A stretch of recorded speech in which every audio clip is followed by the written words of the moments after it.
আসসালামু আলাইকুম রহমতুল্লাহি ওয়া বারাকাতুহু। সকল প্রশংসা আল্লাহ তাআলার জন্য, যিনি আমাদেরকে সৃষ্টি করেছেন সর্বশ্রেষ্ঠ মাখলুক হিসেবে এবং দান করেছেন অসংখ্য অগণিত নিয়ামত। হযরত আলী রাদিয়াল্লাহু তাআলা আনহু বলেন, আমি হুজুর সাল্লাল্লাহু আলাইহি সাল্লামকে বলতে শুনেছি, এক মুসলমানের অপর মুসলমানের উপর ৬টি হক রহিয়াছে। যখন কাহারো সাথে সাক্ষাৎ হবে তখন তাহাকে সালাম দিবে,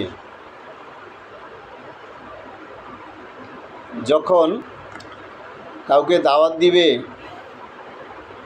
তার দাওয়াত কবুল করিবে, যখন কারো হাসি আসিবে এবং আলহামদুলিল্লাহ বলিবে, জবাবে ইয়া রাহমুকাল্লাহ বলিবে,